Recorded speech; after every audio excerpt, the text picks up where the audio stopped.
Professors Sada and Turo can be considered the evil scientists of the Paldea region. As something of a scientist myself, I felt drawn to these two, particularly Professor Sada, because her Pokémon are obviously cooler. So, I decided to pit these two against each other, playing through Pokémon Violet as Sada with the end goal of defeating Turo. Oh, and it's a Hardocre Nuzlocke. Before we begin, let me know which set of Paradox Pokémon you like more, the future or the past. It should be obvious which ones I prefer. To start with, I create my character, though I may have used 2 Fs in Prof. English is not my bestest subject. I am a scientist after all. I meet up with my old pal Clavel, who tries to give me an objectively inferior Pokemon than the one I already have. Don't believe me? I present to you Smalltusk, my real starter Pokemon. And he just so happens to have Rollout, which is surprisingly weak, actually. Oh well. The second round does take out Nemona's loser Pokemon. I find Turo's abandoned science experiment, and then his abandoned child as well. Man, if I were a mother, you better believe I would be so much better than Turo. He's treating this kid like crap. That being said, I need to pretend to befriend this Arven kid. That way, I can find out where Turo, my real rival, is currently hiding. So naturally, I kill his pet. That's how all good friendships start after all. Now Nemona doesn't really have any useful information, but I take out her pets too, just because it's fun. Smalltusk is certainly getting better. I infiltrate Arven's school to try and get more information from him, but all he wants to talk about are sandwiches, sports, and one other thing a lady like me can't mention. He's a typical high school boy after all. What a waste of time. Director Clavel obviously knows who I am, and he decides to introduce me to my evil, but quite attractive, nemesis. The guy who is obsessed with the future while ignoring the past. I learn he's at Area 0, that was easy, but to gain access, I need to bring 3 random kids with me to this very dangerous place. Don't ask why, I don't make the rules. And so, my journey to prove that I am the better scientist officially begins. My first step is to demolish Katie, the baker. Her bugs will stand no chance against me, especially not after I use Sunny Day, activating photosynthesis, which gives Smalltusk an attack boost. With that, 2 turns of Rollout finishes off the Nimble. The Tarantula, and then the Teddiursa, fall to my 3rd and 4th Rollout respectively. Well, that was super simple. Smalltusk was barely even hit. Now Katie tries to put on a happy face, but I see right through it. It could be that I'm very good at reading people. It could also be that she forces me to eat 2 very clearly burned cupcakes before she'll give me the badge. Well played, Katie. And now, my more important mission to befriend abandoned Arven continues, because he is the only other person with access to Area 0, where I need to go to find his father. The first round of the Cloth battle is simple. Smalltusk wins in 2 bulldozes after Cloth gets a ton of irrelevant boosts and lowers my defense. Arven joins me for round 2, and I'm so confident in Smalltusk here that I forgot to heal. He starts with a Sunny Day. You're going to see that move a lot in this run, by the way, before bulldozing.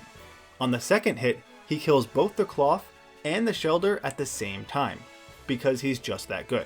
But that's probably not the best way to befriend this kid with abandonment issues. To make it up to him, I allow Arven to make me a sandwich. I know, I am such a generous person.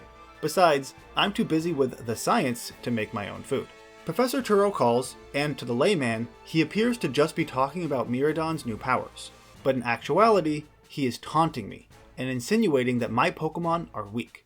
It's always something with this guy. Before heading to the next gym, I return to the cave where I first met Turo's abandoned Pokemon. There, I found the Houndours that chased me earlier, so I yank out their teeth and force them onto Smalltusk, allowing him to learn a new move. The second gym leader is Gracias, and Smalltusk uses his new move, Fire Fang, powered by a Charcoal. This takes out Gracias' first 2 Pokemon until Sudowoodo comes out.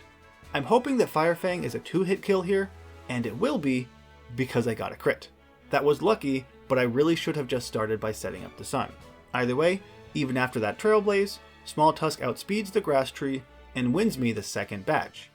And now that I've completed 3 major battles, I will get another encounter. I had planned on saving this guy for last, but I really wanted to use Walking Wake here, so I do. Technically speaking, Sada doesn't use this Pokemon in Scarlet, or Smalltusk for that matter, but this run is just an excuse for me to use the ancient Paradox Pokemon.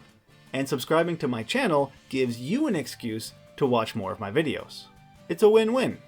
Next, we have another Titan battle, this time against a Stork. Small Tusk has an Oranberry that is immediately stolen by a Pluck. That was not great planning on my part, but after the first Rock Tomb speed drop, Small Tusk outspeeds to take out the bird.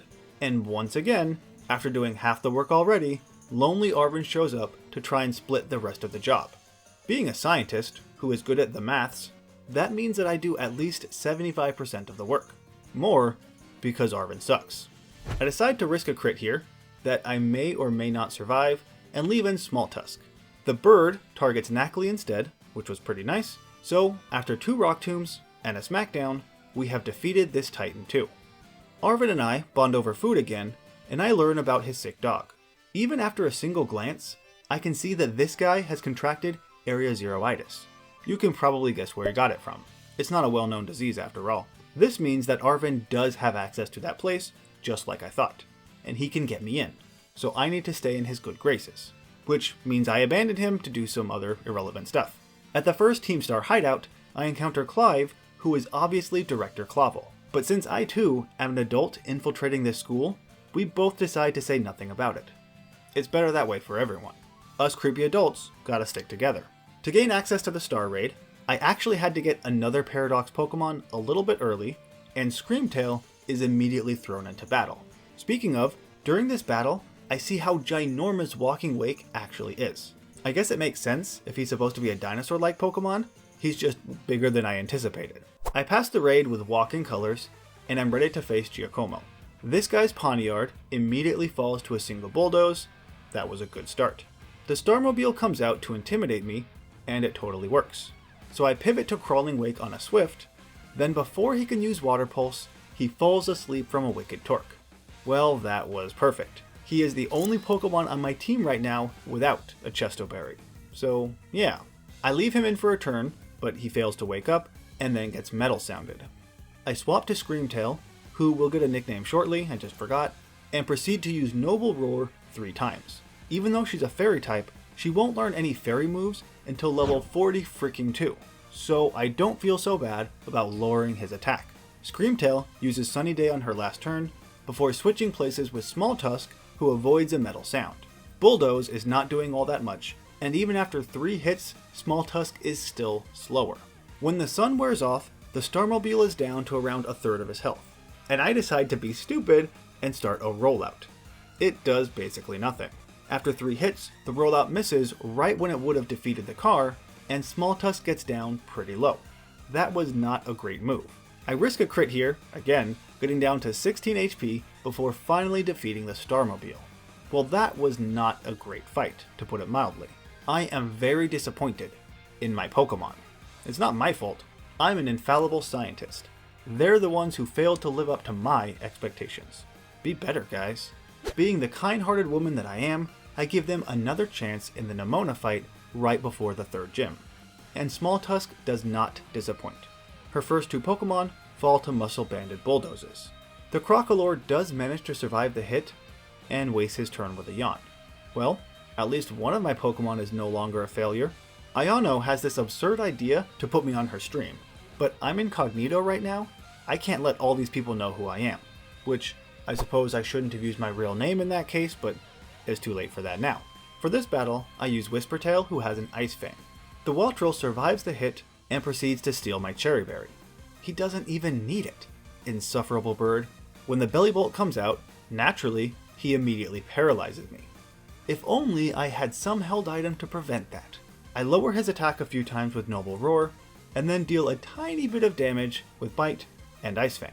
Now that my health is getting low, I swap to Crawling Wake to tank a couple of sparks and respond with a few Mud Shots. He is also paralyzed, but heals it, unlike some Pokemon. After absorbing the Intimidate, Crawling Wake swaps place with Small Tusk on a Spark. That does nothing, obviously. At this point, I do get a bit cheap and use 2 Bulk Ups, as the Luxio tries to bite me. That is followed by 2 Rapid Spins, which has the dual benefit of taking out the Luxio and giving me +2 speed. Last is the Electric Mismagius. If it weren't for Levitate, a Bulldoze would easily take her out. As it is, Horn Attack is a 2-hit KO, but at least I outspeed. So, after an attempted confusing, Small Tusk is the victor. He is going above and beyond in this run. Screamtail, on the other hand, has basically just been around to roar like a noble. I expect the Fire Team Starbase to be a cinch because Crawling Wake quad resists heat, and I have the almighty Smalltusk just in case. Mela leads with Torkoal, who brings in the sun, weakening my water moves, but giving me a special attack boost at the same time. Even with a Mystic Water, that sun is too much of a downer, so after the first Water Pulse does not all that much, I Rain Dance in preparation for the Starmobile, who comes out next. Water Pulse does a ton of damage, but after that Screech, I'm concerned he's got something cooking in the back. So I swapped a Smalltusk on a Swift. I have no idea why he used a special attacking move after lowering my defense, but not everyone can be as smart as me. Smalltusk survives a couple of overheats to defeat the Starmobile, and once again, takes all the glory for himself. Maybe he's going a bit too far now. Before long, it's time to cozy up to Isolated Arvin again and defeat this worm. After only 2 Brick Breaks from Smalltusk, the worm runs away. Scoots away? Slithers? Believe it or not, my doctorate did not contain a class on worm gesticulation. Whatever he does, I do it better because I catch up to him and Arvin pops out of nowhere. Smalltusk starts with a sunny day as the worm sets up a sandstorm. Not to be outdone, Smalltusk uses Sunny Day again, which stays this time, for a single turn. And the Toadschool finally lands a supersonic after trying 3 times. She is not helping in this fight at all. Without the sun, Brick Break is a 3-hit KO, and the useless Toad gets squashed by an Iron Head. Told you she wasn't doing anything. On the last hit, I try to get fancy with a Fire Fang, and miss the 95% accurate move. Of course I do. Smalltusk still has plenty-ish HP, so he does win the fight, but not with as much flourish as I had hoped. I know that I complained about it earlier, but this kid's sandwiches are actually starting to grow on me. They're getting better. Maybe if he were this good from the start, Papa Turo never would have left. Ouch, that was uncalled for, Sada. And speaking of Papa Turo, he calls me once again to brag about some nonsense and let me know, discreetly, that he's tracking my progress. He knows exactly where I am all the time. To prove myself worthy for the 4th gym, they force me, a genius scientist, to do a stupid auction. This will be so easy for someone of my intellect. I just allow them to bid first, driving up the price, then I swoop in at the end. What? There is no way I miscalculated here. That was impossible. Stupid seaweed, I didn't even want it. As payback for humiliating me, it's time to defeat Kofu. Since he uses water Pokemon, I, obviously, lead with Mild Bonnet, the newest member of the team. This guy is bulky, so even a super effective pluck doesn't do too much. The Velusa falls, as Bonnet gets a speed boost and heals. Now, as long as the Wug Trio doesn't flinch me too many times, we should be home free. And he does flinch me twice. I guess that's not as bad as it could have been, but it's still not great. When Wug Trio finally stops being cheap, the Water Crabominable comes out and takes very little from a Mega Drain, responding with a pretty strong Rock Smash. With Big Root healing though, I should be able to survive one more smash, even if it crits, and that lets Bonnet take out the crab with a Trailblaze at the very end. After some more scheming with not Director Clawball, I head into the 3rd Team Starbase to fight Atticus. Smalltusk starts with a rapid spin and should now outspeed everybody. I obviously saw this toxic coming as Smalltusk begins his Earthquake sweep. I'm not sure why you can get this TM so early, but it is what it is. The Starmobile actually does outspeed to deal 16 whole damage, and now he is super slow. All it takes is 3 Earthquakes to defeat this car. The next gym leader, Larry, seems like the only reasonable and normal person in Paldea. Why must I be surrounded with such fools? Smalltusk starts with a sunny day and spin out. After waking up, the Kamala falls to a Brick Break. The Dun Dunsparce can't survive a Brick Break, and the Staraptor's Intimidate is cancelled by the sun. It's still not enough for me to take out the bird, but even a crit Aerial Ace would have been okay. A second Brick Break finishes the gym.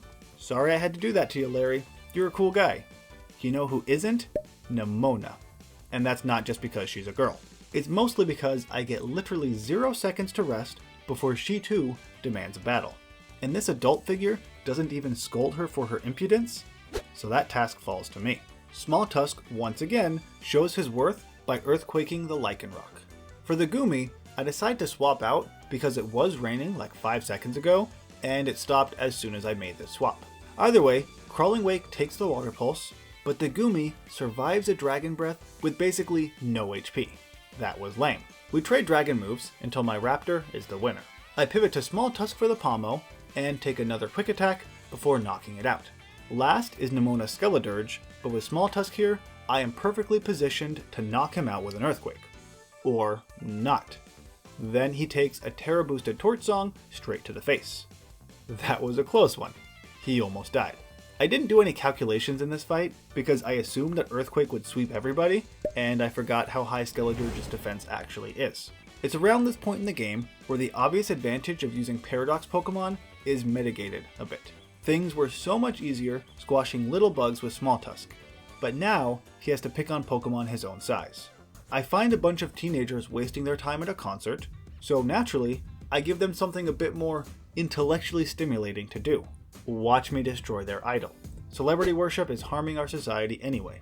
As always, this is a double battle where Small Tusk breaks the Mimikyu's disguise, and both my guys take some damage and are slowed down by the Banette's Icy Wind. After the attack boosts, thinking that Small Tusk will still outspeed the Houndstone, I leave him in, and once again, he almost dies. Why is he always on the brink of death? I pivot to Crawling Wake to take a Slash meant for Small Tusk, allowing Mild Bonnet to take out the Toxtricity. A double-teamed Water Pulse, with some confusion damage, and a Crunch is enough to finally take out the Mimikyu. He was just kinda there the whole time. After that gym, I wander aimlessly through the desert until I bump into the clearly inferior Donphan wannabe. As always, Turo begs me to clean up his mess because this big guy escaped under his watch. As much as I want to flaunt Small Tusk here, I lead with Crawling Wake, who drowns the Iron Treads in one surf. Arvin joins me for the second round, which normally I welcome, not that he does much, but since he makes this a double battle, that decreases the strength of my surf. Two surfs are still strong enough to take out the Jalapeno Peppers, and then I use a Fire Fang for the Titan, which doesn't miss this time. After replenishing my strength with a sandwich, Papaturo calls to gloat about how Miraidon still can't climb. I feel like flying is actually harder than climbing, by the way, and you can trust me on this, cause I'm a scientist. It's been a while since I threw that out there, huh? Even though I feel like we just did this, the not cool guy reappears, and, as always, Small Tusk leads the charge.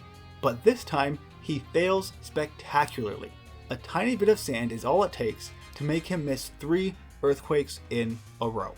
How do you miss Earthquake anyway? Does the other Pokemon just jump at the exact right time? Anticipating a Water Pulse, I pivot to Crawling Wake on the Sligo, and then take a Dragon Pulse instead. That was not supposed to happen. I bring out Whisper Tail, it's been a while, to avoid the Dragon Pulse, and one-shot with Play Rough. Small Tusk reappears against the Pawmot, but I learned my lesson from the previous battle. Since Pawmot can't do squat, Tusk sets up the sun before Earthquaking this mouse. That attack boost should now guarantee that Earthquake knocks out the Skeledirge. And it does. Sweet. If he hadn't missed a million times in a row, I might have left him in the entire time. Now that I can enter the 7th gym without being viciously attacked, I start attacking. Tulip, that is. Now Small Tusk and Crawling Wake get a break here, mostly because they were accidentally overleveled, so I can't technically use them. Mild Bonnet crunches the much larger Fairy Giraffe, somehow, and just straight up eats him. Anticipating a Dazzling Gleam, I swap to the newest member, Steady Mane, who tanks the hit and responds with a Shadow Ball. I actually got this girl a little while ago, but I didn't have any opportunity to really use her. The Espathra falls to another Expert Belted Shadow Ball, but not the Florges. After taking another fairy move, Steady Mane smothers the flower with one last ball. And that was a solid first appearance. I take a break from my research and Pokemon journeying to ride down a hill on the back of this futuristic motorcycle. But that's enough of that, we have work to do. For the very last gym leader, I start with another new addition to the team, Lingerwing. The Frostmoth falls to a single Flame Charge as my bug gets a speed boost and levels up to learn Superpower. This move will be necessary in just a bit, but first, Lingerwing sweeps the legs of this bear, and they land Ice Whale. Altaria is so fluffy and cloud-like that she requires the newly learned Superpower, but still falls in one hit. Well, that was simple. My wannabe rival comes to congratulate me for getting all 8 badges, but my journey has only just begun. Okay, that's not really true. We are close to the end, but I'm obviously going to finish the game battling my real rival, Turo, not this loser. I'm not looking forward to the Ortega battle, because basically all of my Pokemon are weak to Fairy, with a few exceptions, so this is going to be rough. For his Azumarill, I have Mild Bonnet, whose Seed Bomb should do a decent amount, or it'll just straight up take him out. I didn't expect that, but who am I to complain? He sets up the Sun, takes a Play Rough from this Wigglytuff, activating his eject button, allowing me to freely bring out Whispertail. She begins with a Bulk Up, just to raise her defense a bit, and then proceeds to spam Calm Mind 6 freaking times. I know that this is lame, but Ortega's Pokemon all seem to be perfect counters to mine, with the exception of this Wigglytuff who doesn't really do anything. With all of those boosts, Whispertail can then use a stored power to take out the entirety of Ortega's team. And even though she's been on the team for a while, I feel like this is the first time that Whispertail has actually done something useful. Yeah, that's right, I said it. Immediately, I decide to break into the next star base because I just want to finish up this part of the story. And out of all the Team Star leaders, Eri is by far the scariest. Not because of her Pokemon, but because of her appearance. Just look at that war paint. She means business. Crawling Wake takes out the Toxicroak in a single Mystic Water Surf, before swapping to Steady Mane, who avoids the Dragon Pulse baited out by my dragon. The Sun gives her a much needed special attack boost, she tanks a Dark Pulse, and one-shots with a Dazzling Gleam. The dead Primeape falls to some Gleam, and the Passimian too. The very last Revavroom somehow survives the hit with literally no HP, like you can't even see any red there, and uses Shift Gears to outspeed. I'm thankful he didn't use Spin Out, because that might have just killed me, but anticipating it now, out comes Linger Wing to take the hit and outspeed with a low kick because he actually had a Choice Scarf as a backup. And it was a good thing too. Since this is the very last Team Star flashback, let's watch some of it, shall we? And I'm bored already. Time to go flying! I actually remember where this fish is this time, unlike my last video, so it's really easy to start the first round of the Dundozo fight. Grassy Shocks is the newest member of the team, and a single Thunderbolt takes out the fish. Good thing too, because he's a ground type. Unattended Arven and his Greedent join us for round 2, as the Thunderbolt does not defeat the now more powerful giant fish, and Grassy Shocks takes a pretty strong Aqua Tail. But he did have a Focus Sash, so it didn't matter. And the fish is now no more. Until a second smaller fish wants to avenge his friend's death. I decide to start with a Sunny Day, weakening his water move, which actually ended up being a mistake because I pivot to Crawling Wake on a freaking Dragon Pulse. I feel like an idiot for not anticipating that move. Anyway, it was stupid close, but Crawling Wake does survive the hit. He can't stay in, so out comes Whispertail on an Icy Wind. Whispertail gets hit a few times, but after 3 Play Roughs, finally takes out the Dragonfish. That fight did not go how I had planned. I totally intended to swap into Whispertail on a Dragon move, but I thought he was going to use Icy Wind after the Sunny Day. Oh well. After another sandwich break, Solus Arven's sick dog feels better, and I have finally gained enough of this kid's trust to get into Area 0. This is what I've been working for the entire time. The only issue is, I know that Arven's going to demand a few other students go with us. So, I need to drag along Cassiopeia, who is obviously Penny, and Nemona. But Nemona won't follow me unless she is convinced I'm stronger than her, even though I've beaten her at every turn.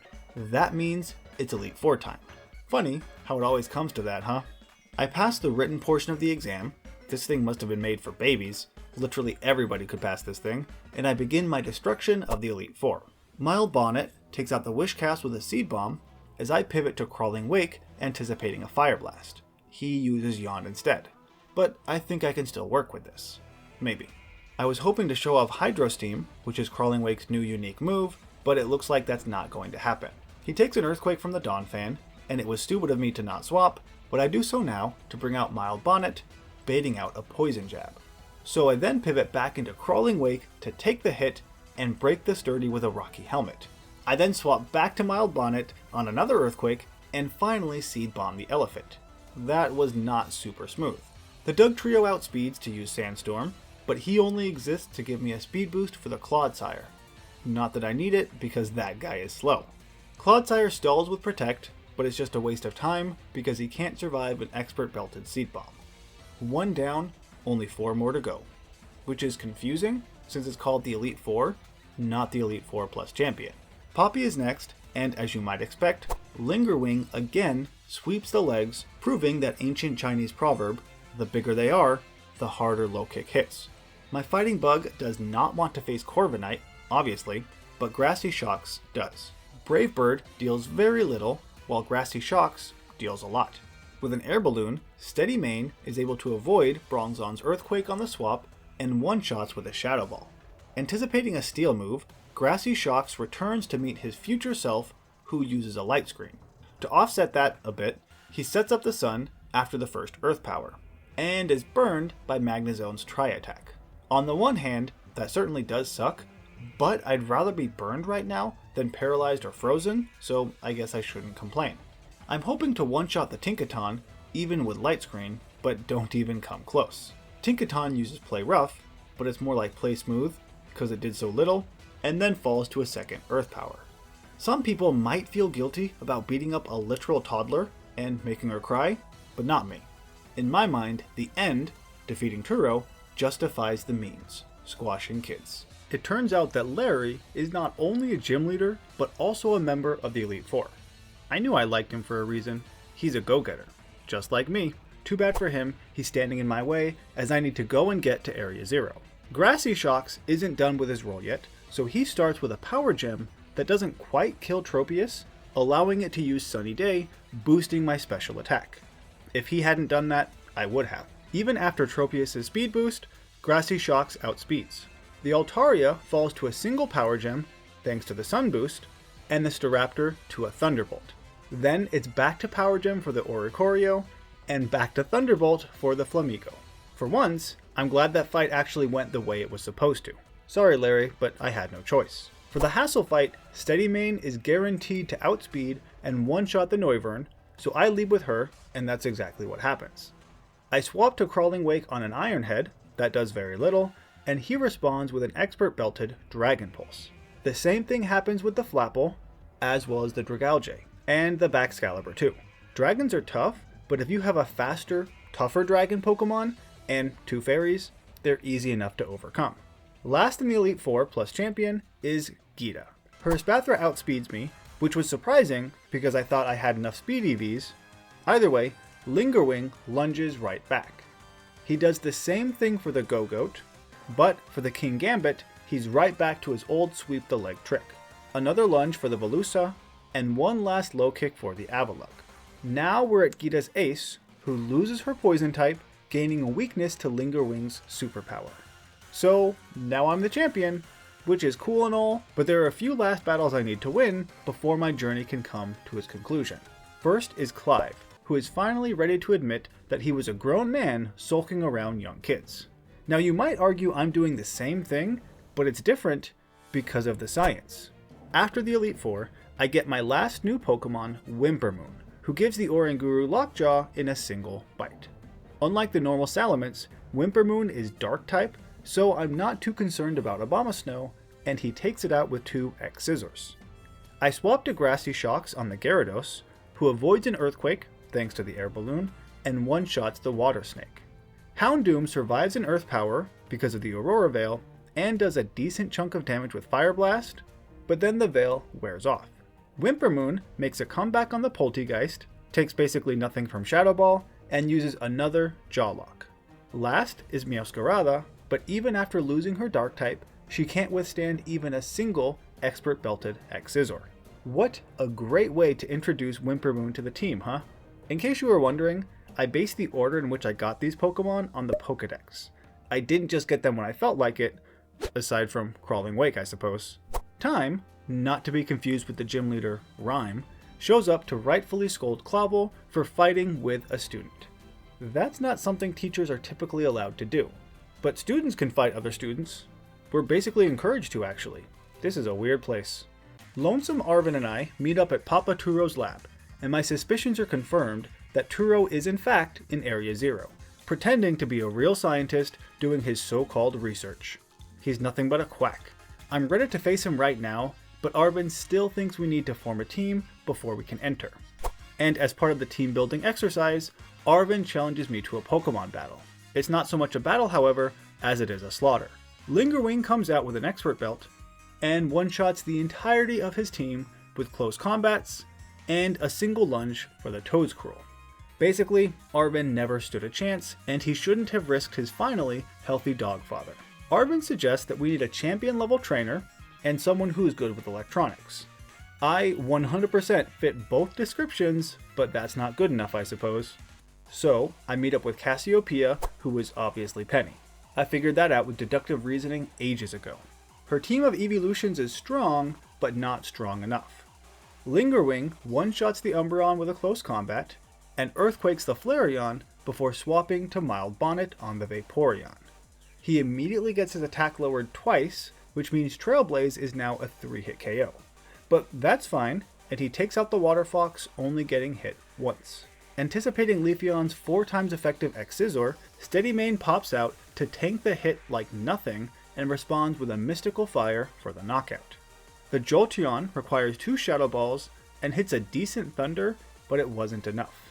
Last, I swap to Small Tusk as the Sylveon terastallizes and uses a Shadow Ball.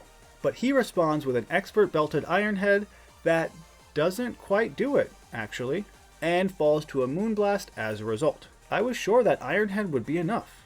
Crawling Weight comes out and finishes off the battle with a Surf.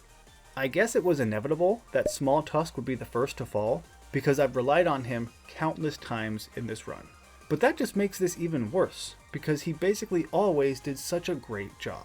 Who would have thought that Penny would be the one to take him out? Now that I have a crazy gadget lady, I need a champion level trainer. The only one I know of, besides myself of course, is Nemona.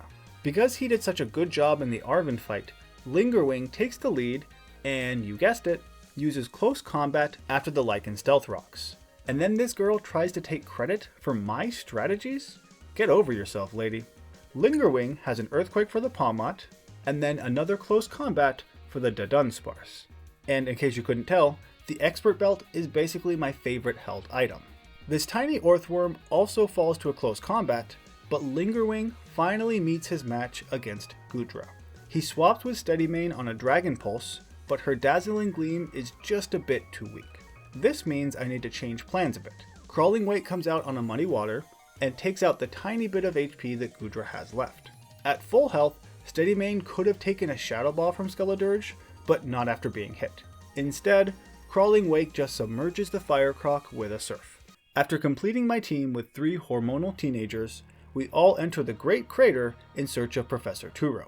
He thinks he's tricking me into opening these locks, but I know it's the only way I can finally prove that I'm the superior researcher. As we're trekking through the Great Unknown, Arvin starts to vent about how crappy a father Papa Turo actually was. He was never around and just didn't seem to care. Again, if Sada had a son, I am 100% sure she would be a much better mom and wouldn't be that distant or callous. You can't prove otherwise. Turo decides that we've gone far enough and finally begins to explain his research.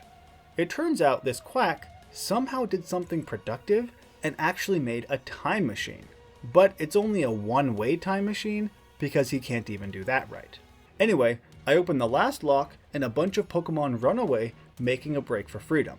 Not only is Turo a crappy father, he also keeps Pokemon prisoners in his lab. That's not cool.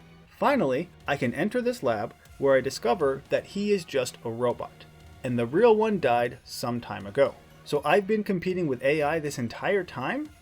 Not sure if that makes me feel proud or disappointed. Regardless, he begs me to put a stop to his time travel research. After picking up a very useful item for Paradox Pokemon, the AI forces me to ask it some questions, even though I don't really feel like it. Why won't it take no for an answer? It then asks me to destroy the real Turo's dream. Yes please. I've decided that the best thing I can do for Paldea is oblige the robot and shut down this project. It has nothing to do with my disdain for Turo's research, if you can call it that. As far as final battles go, this one is pretty cool in my opinion. I like how fancy and futuristic it all feels, and the music ain't bad either. Turo starts with Iron Moth, but Grassy Shocks uses a 4 times effective Earth Power to take it right out. Yes, I understand weaknesses. I can read Cerebi.net just as well as anyone. Now, Grassy Shocks could easily take out Iron Thorns as well if he wanted to, but I have other plans. Instead, Mild Bonnet comes out to take an Earthquake, heals with some leftovers, and deals a lot of damage with a Seed Bomb. It doesn't take out the futuristic T-Rex, but that's okay. Better than okay, actually, because that lets me safely swap into Steady Mane, whose booster energy activates to give her a special attack boost, as Brick Break does nothing. Next turn, Iron Thorn falls, and the rest of his team follows suit. Steady Mane uses Dazzling Gleam for most of them, but does save a Power Gem for the Iron Bundle. Iron Valiant steals my idea with a booster energy, but proceeds to fall in a single hit anyway. That may have been a bit anticlimactic, but I don't really care. Steady Mane was awesome. After his defeat, there is a touching moment between Arven and his metallic dad, before this guy cheats and locks all of our Pokeballs. That's a mighty convenient trick. As much as it pains me here, I do have to use Miraidon in this battle. I tried to cheat and turn him into Koraidon, but it didn't work. So, with my futuristic Cyclezar, I defeat Turo again and save the world, proving once and for all that Sada is the superior scientist, and those who forget the past are doomed to be killed by Paradox Pokemon. As I said at the start, this run was basically just an excuse to use Scarlet Paradox Pokemon because they seemed pretty legit. Maybe I'll do the same with Turo at some point in the future, but Sada is clearly better in every conceivable way. To finish the video, let's do a round of Who's That MVP. For this one, I have to go with Smalltusk. Even though he was the only death in the run, he took down countless opponents and carried this run for quite a while. So he goes into the Nuzlocke Joe Hall of Fame. Thank you all for watching, and let me know if I should try this as Turo as well.